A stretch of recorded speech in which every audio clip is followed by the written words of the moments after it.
constitution. Today, persuaded, arm twisted, the woman rape of Kiambu crossed over, and the horde of other MPs. Don't you think time has come for the door to shut? How long shall we leave the door? You have seen countries in Africa, in Nigeria, Buhari left the door open. All journalists enter. They are taught today. Yes. Yes. He never opened. Journalists enter. They are slaughtering people in Nigeria the way they want, kidnapping people. Before you go answer that question, hold it. Let me introduce our guest tonight. Mr. Simon Ekpa is a Nigerian, a man who was grown fighting for his country, fighting for freedom in his country. He came in as a guest listener. And he will say later on, he wants to know the peace of Africa. He might be crying alone, but we are very many in Africa crying for the collapse of Nigeria. Simon Ekpa, please test the microphone before the song goes. Thank you very much, Dr. Masanga. Thank you. Good evening from here, all the panelists. I am very, very honored and happy to be part of this discussion this evening. Even though my time is somehow a bit challenging, but I will try as much as possible to be here. And I'm going to listen and then also chip in some of one or two things we've seen and known about the president of Kenya and the Kenya politics. We follow it and we know what is going on. The point that I would want to correct Dr. Masanga that I am not a Nigerian. Denounced Nigeria for a very long time, but I understand. I'm a Biafran, and it's quite very shameful for us to come and discuss. For us to always be involved in discussing other African countries' politics, because if anybody should talk, we should be the last people to talk about other countries' politics, because we know the Nigeria is a failed state. But on the other word, we are not supposed to be ashamed talking about other African countries' politics, because we see that things are not going the way it should go, and we have identified some of the problems of the African countries and the politics in Africa. And so on that, on the moral ground, we also have the responsibility to comment and talk on other countries' political affairs. It's countries that are stable. It is very important that we continue to allow the stability in those countries to stay. Country like Kenya plays a very vital role in Africa, and it is very, very important and very imperative that we do not allow what is happening in other failed state like Nigeria to come into a country like Kenya. And that's why it's very important when you want to make select your leaders, when you want to elect your leaders, you think very well, so you do not do mistake of other countries. Apart from that, Kenya is completely different from Nigeria. You do not have the challenges we are having in Nigeria. You do not have the kind of tribal challenges. Of course, we know in Africa we have all these different kind of tribes and all that, but you don't have the kind of challenges we have in Nigeria. And on that note, we have to also make sure that you do not make mistake of repeat the same mistake of Nigeria, and that we have to move forward and support whoever that we see leading the country, to the right direction. Nothing, democracy does not work perfectly 100% in anywhere in the world. There is also some kind of loopholes, even in the developed country and the Western world. But when you come across a leader that is trying to do something in positive way, trying to carry the country along, we have to support them. I know something about Kenya. I have researched about something about Kenya. There are something I want to tell some of you who are here today, who are listening and who will watch this program later on. Uhuru Kenyatta is a great politician. He's a great leader. I want to tell you one difference. It's going to be very, very short, between the Kenya leader, which is Uhuru, and Nigeria, for example. In Uhuru Kenyatta, I have seen national interest. I have seen display the highest level of displaying national interest over personal interest and over ethnic interest. That is what I have seen about Kenya. And any leader with this kind of quality, you must make sure you support. You may not agree with everything he does, but any leader that has a policy that overrides personal interest is a very strong leader that we must support. Why do I say this? You may disagree with what I'm saying. You may have a different opinion with what I'm saying, but I want to give you a few examples. Today in Nigeria, you do not have any kind of free medical services. You do not have, the women in Nigeria do not have opportunity to go to hospital and give birth free of charge. That's a very big challenge, not in Nigeria, but in Africa. But today, I believe Uhuru Kenyatta has been able to put some things in place that make it possible for women in Kenya to go to hospital and give birth free of charge. That information may not be completely correct, but something has been done, and it is a welcome development for Kenya to have that kind of level of healthcare. Another thing is that in Nigeria, the government of Nigeria have what we call lopsided interests. The lopsided interest, the tribal interest over the national interest of Nigeria. The diversity is the one dividing Nigeria, and it has dissolved Nigeria as we speak. That is not the case in the government of Uhuru Kenyatta. Uhuru Kenyatta, as you can see, have tried to connect the railroad from Mombasa to Nairobi and all these kind of things that boost the national economy of Kenya. It is not about tribe, that he want to build it to connect some particular or to favor some particular tribe, just like you have it in Nigeria. In Nigeria, it is not about the development of the economy of Nigeria, but to favor a particular group of people in Nigeria. And so when the Nigeria government are making policies, they are making the policies to continue to somehow systematically enslave other parts of Nigeria and empower a particular part of Nigeria, which is the Fulanese. And in Nigeria today, when they want to build a railway, they want to build a railway up to Chad. They want to build a railway up to North Africa. It is not to boost the economy of Nigeria, but Uhuru Kenyatta in Kenya is building within Kenya and to boost the movement of goods and services within Kenya. And that will go a long way to have boosted the economy of Kenya, boost the employment without even people noticing it. These are few things I will drop in my opening speech. And as time goes on, with the short time I have here, I will be able to let other people, Kenyans, understand the difference between the Nigeria system of government, the Nigeria politicians and leaders, and what Uhuru Kenyatta is doing in Kenya. Thank you. Thank you very much, Simon from Biafra. Simon Ekpa is from Biafra, not Nigeria. He's a Biafran. He lives in Finland. He's a very, very strong person, fighter, freedom fighter.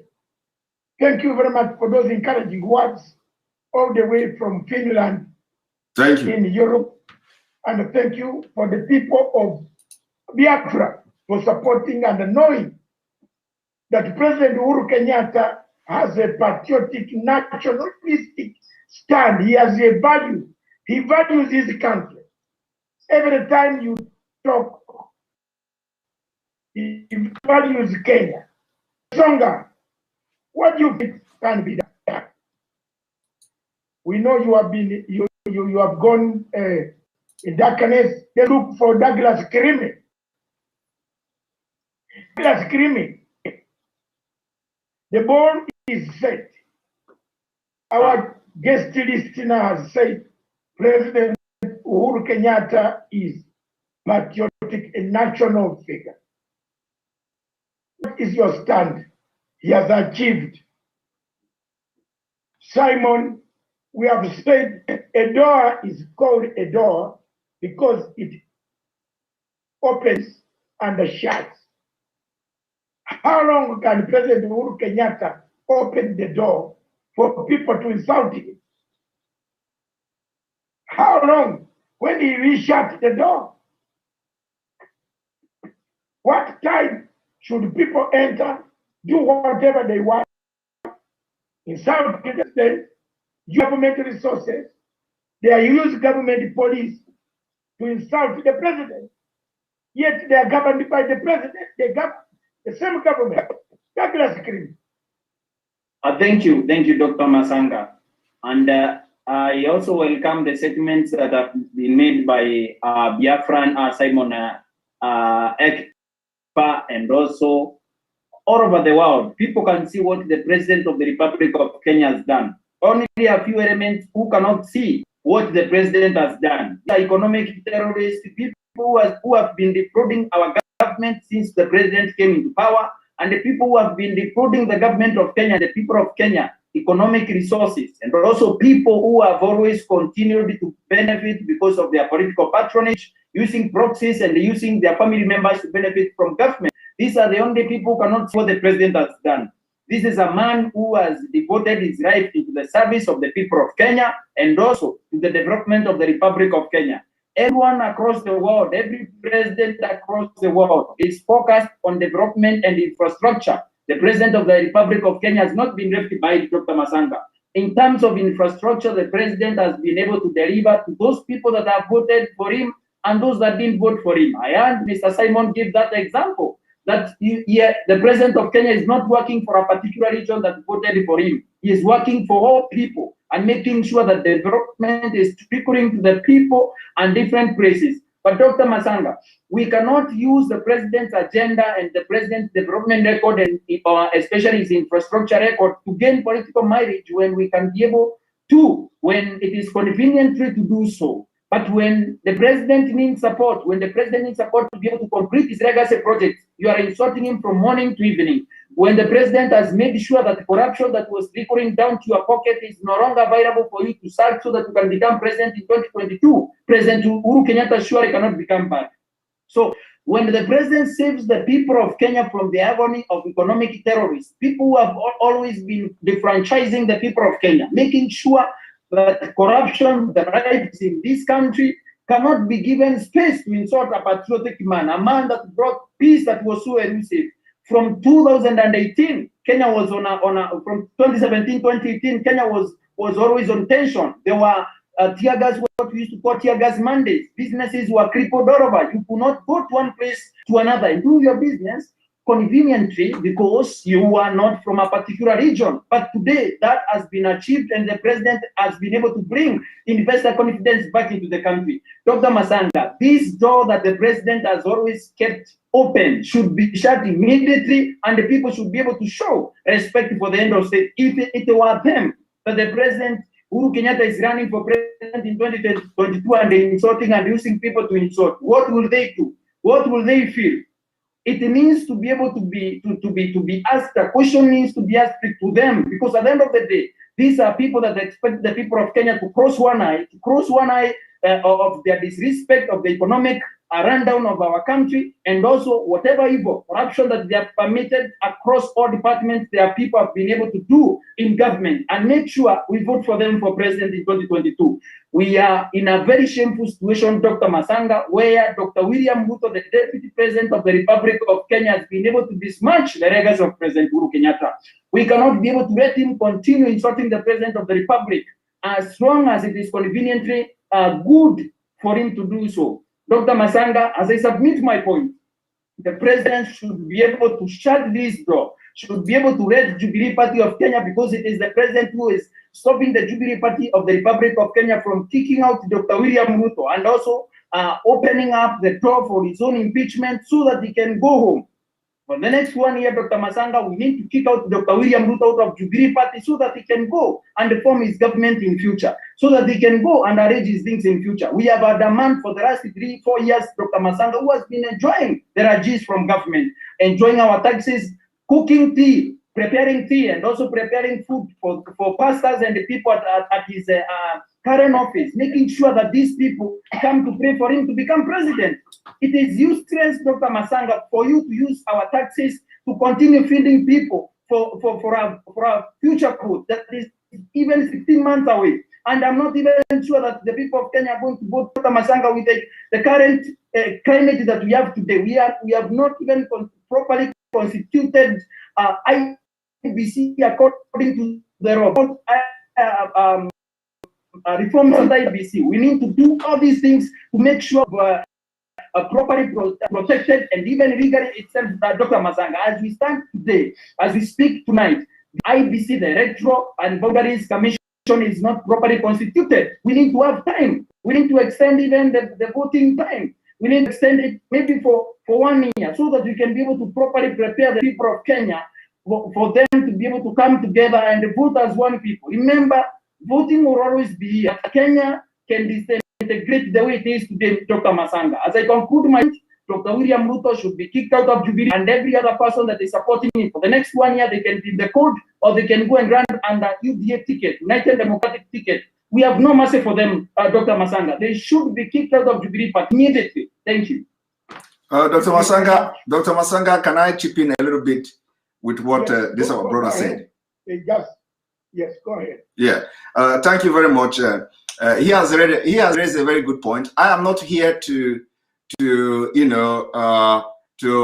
comment or defending a particular interest, but I am here as a Pan-African. I'm here as an African people who want the best for every African. The point here is that I want to use this opportunity to call on Kenyans. There is this wave, evil wave, going on not just in Africa, but in some part of the world. And we have the right, we have the opportunity to stop this evil wave from going on. Now, what is happening in Kenya now is almost the same thing what happened in Nigeria. And it was going to be a very grave mistake if Kenya people allow this same wave that happened in Nigeria to happen in Kenya. The wave is this: any political party, any political opposition, any group of politicians that cannot objectively,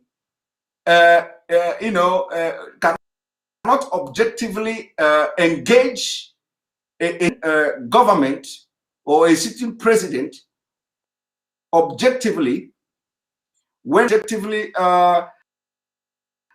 Dr. Masanga, the internet is unstable. I can see the sign. He's telling me that the internet is very unstable. I don't know whether everybody's listening to what I'm saying, but however, yeah, I'm picking. Okay. However, any a group of opposition or any political party that cannot objectively engage a sitting administration or a sitting president, you should make sure that you don't do the mistake of bringing them in. When the opposition adopts a system of name calling and insulting, it means they have nothing to offer if chance is given to them. This is an experiment that we have made. This is something we have seen in Nigeria, and that is the problem of Nigeria today. When they come to objectively engage the president, Uhuru Kenyatta, that, for example, Uhuru Kenyatta, you not give the right to women to the maternal, you know, that the problem of Kenya, and not only Kenya, Africa, is this.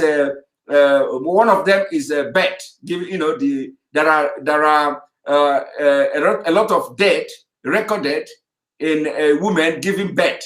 This is one of the biggest problems in Africa, and I believe that Uhuru Kenyatta have been able to tackle that particular problem from the fundamental, among other things. Now, the question here is that, are the opposition in Kenya tackling Uhuru Kenyatta objectively, or are they tackling Uhuru Kenyatta by coming to insult and attack him without objectively telling to the people of Kenya why they are tackling him? So if they are tackling him, they must tackle him on governance. They must tackle him on policies. They tackle him on the things that are not working in Kenya. They must tackle him objectively by bringing facts and figures of things that are not working. That is not to say that everything is working in Kenya, but at least you have to compare from the previous administration to the administration of Uhuru Kenyatta, what has changed and where things have gone wrong.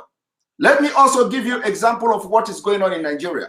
What is going on in Nigeria is the economy of Nigeria, the present government who are incompetent. Every single person serving in the government of Nigeria are incompetent. Now, what they do is, with their incompetency, they crash the economy of Nigeria.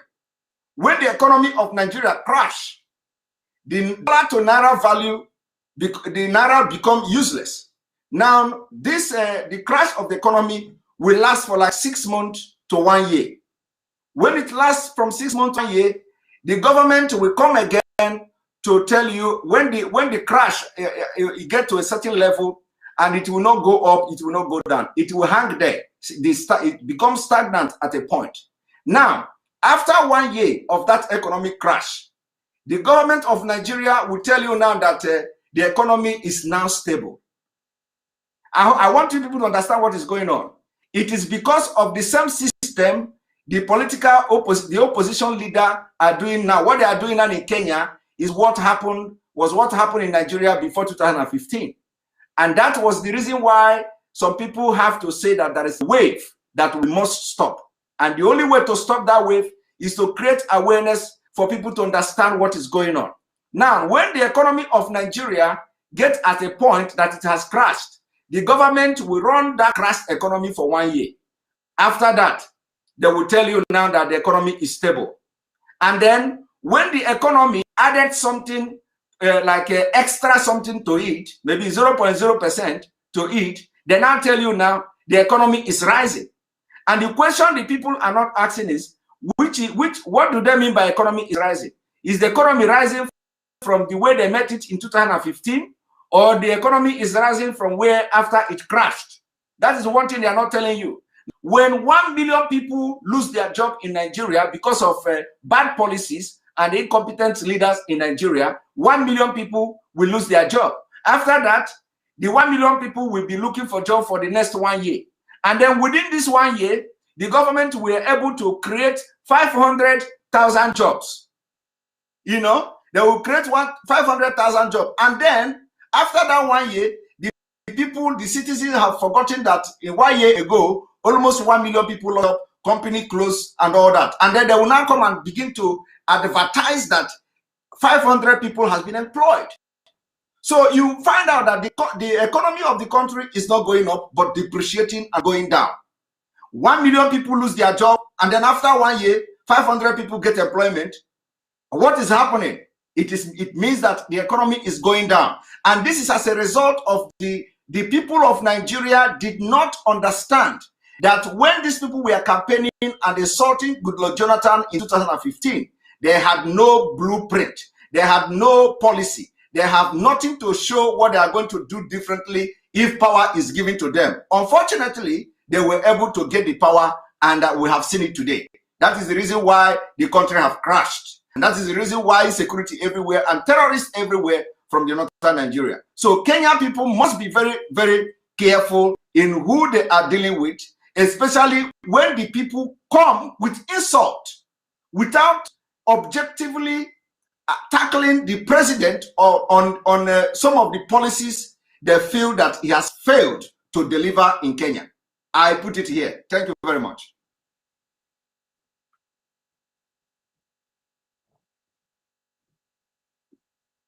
What Simon has said is exactly what's happening across Africa. Yes. Our opposition has no constructive engagement. I think that is what Simon wanted. There is less constructive engagement with the government.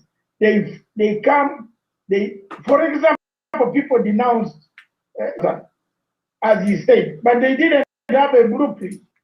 Now they have reached a point where they have no blueprint. That's exactly happening in Kenya today. If you look at what is happening in Kenya today, as I cross over to Esonga, the situation is the same. Very the same. A man who took money, a guy apparently is your in-law. So I will try to give you we are doing a due diligence, and don't worry, since you and me, we all come from a background of security officers. So don't worry, I will tell you something offline. I think we might find something very interesting, but don't worry, I will tell you what. The guy takes money from the government, turns around and says the president is the one who took the money, not me. I was not in those projects. Yet, all these projects were being commissioned by him. People get tenders, take out money through the procurement board. These are facts. We were so continue to have the door open-ended door, or shut it. Those who love the president, move on with the president to finish his term. That's it. Thank you. Yes. Thank you much, Dr. Masanga. Thank you, my brother, Ekpa from Biafra, and also my fellow panelists. And Dr. Masanga, as it is right now, the situation in Kenya, it is very, very worrying that a sitting deputy president can go to such extent. And if whatever happened today at his office is anything to go by, then I follow whatever my fellow panelists have already said, that we need to close the door. The grace period for having dalliance with the so-called Latanga outfit of the deputy president is over. If you see the continued belligerence of the deputy president, the insolence that he has been showing against his boss, the sabotage, and the all kind of insults that he has been showing against President Uhuru Kenyatta will be a slap on the face of the president.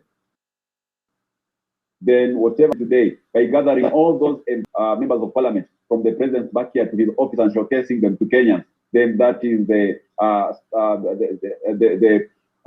straw that breaks the back of the camel. Because, Dr. Masanga, we cannot continue having someone in government who goes to your backyard and actually sponsors a different candidate apart from that one who is sponsored by the same party that he claims to be a member of.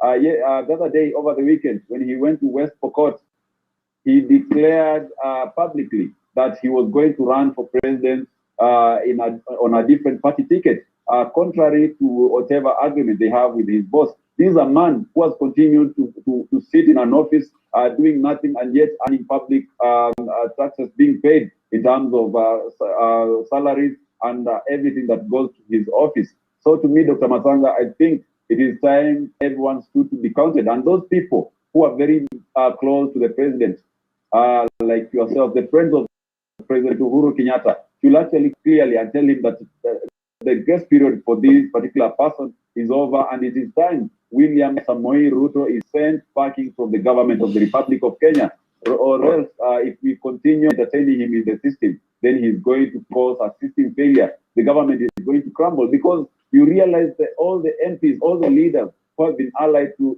the dead president have been sabotaging the legacy of President Uhuru Kenyatta. Today, when you walk around the country, the president has been doing quite an incredible job in building up infrastructure in terms of road, hospitals and ensuring that agriculture is boosted across the country. But all you hear about the president is moving from one social function to another, bickering about the politics of the day, really besmirching the project of his boss, and offering no technical support or any intellectual support to his boss. These are the principal assistants of the president. And if he sees the principal assistant and the help of the president, then he has no business being in the government of Kenya, and he should be shown the door. And like you said, Dr. Masanga, a door can only be a door if it closes and if it opens. And for now, I think it is time the president shuts the door on these dissidents who have been sabotaging his government, so that together with the like-minded leaders, we can sit together and see on how to support the president to finish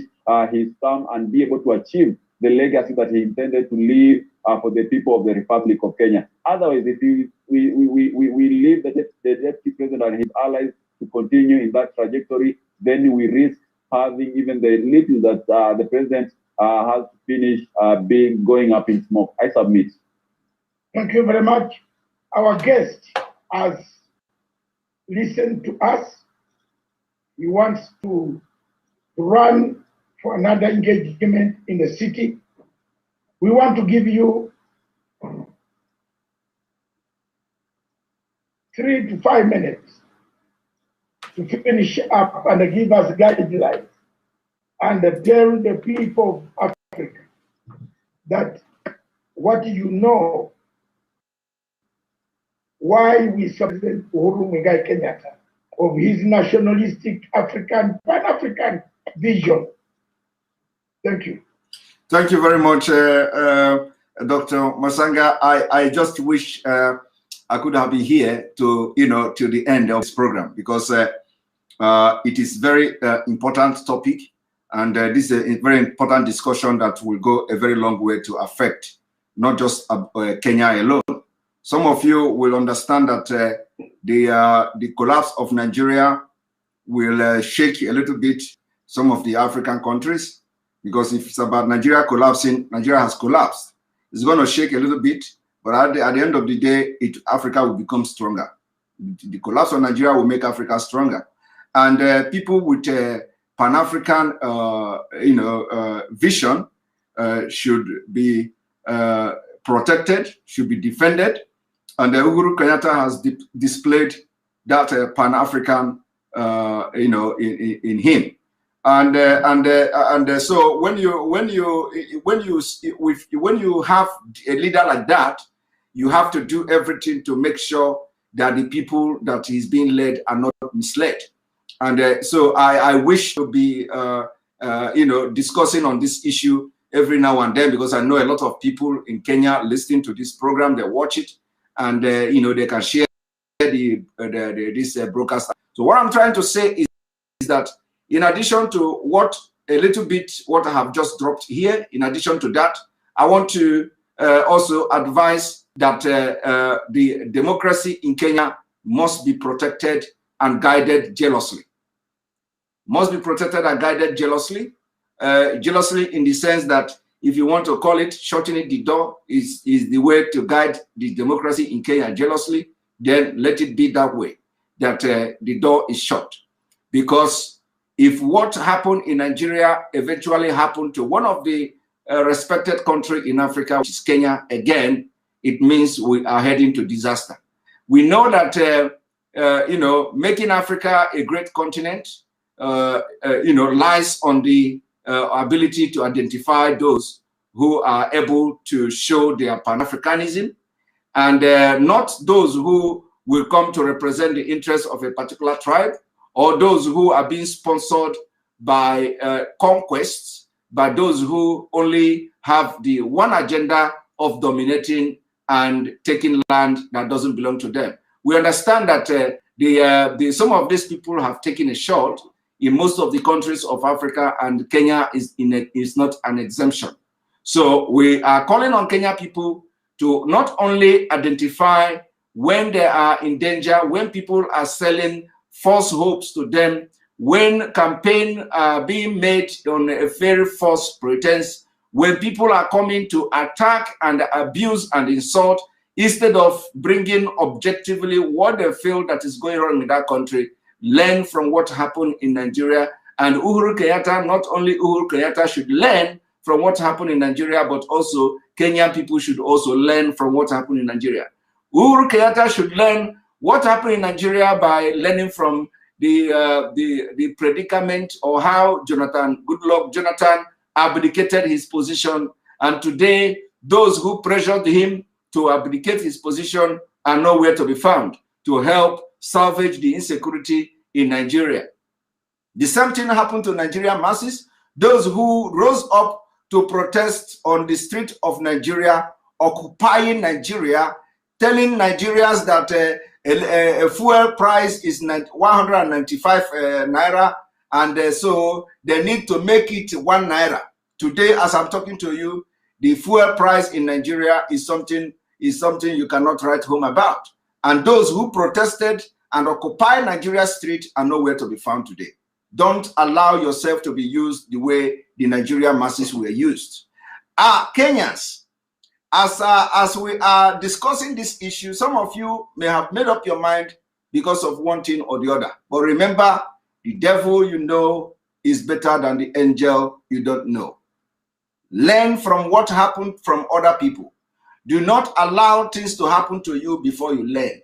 Because if you allow the thing to happen to you, for those who say experience is the best teacher, I disagree with that philosophy.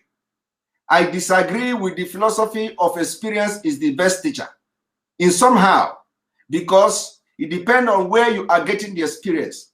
Are you getting the experience from when the thing happened to you, or are you getting the experience from what happened from other people?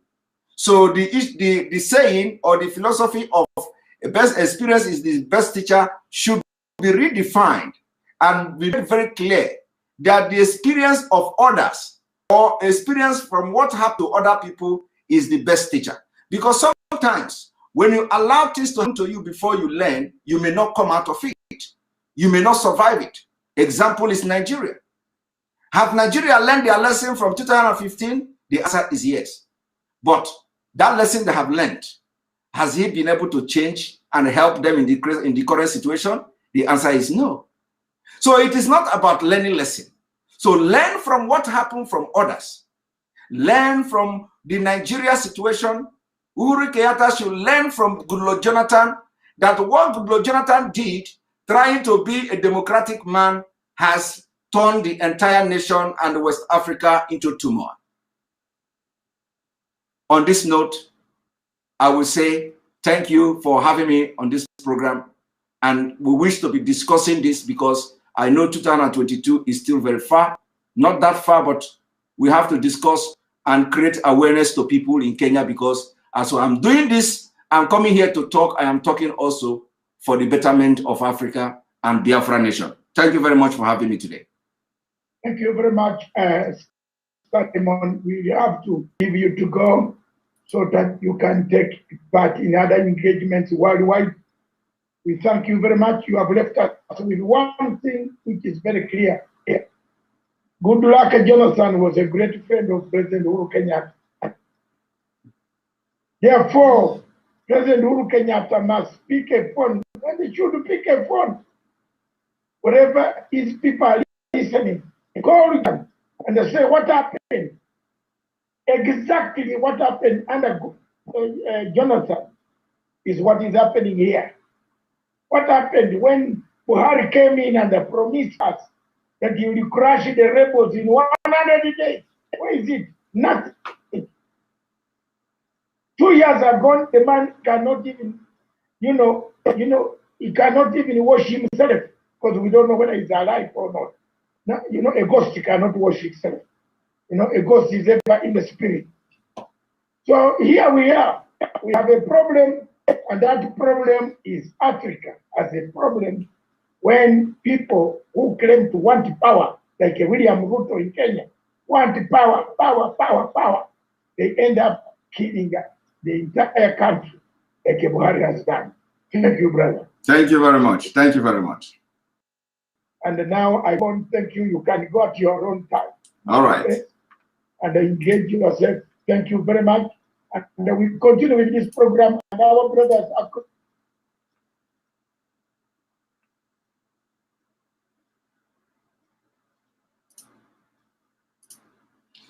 Yes, thank you very much for watching this program. That was a very short one. Being a panelist and a guest speaker.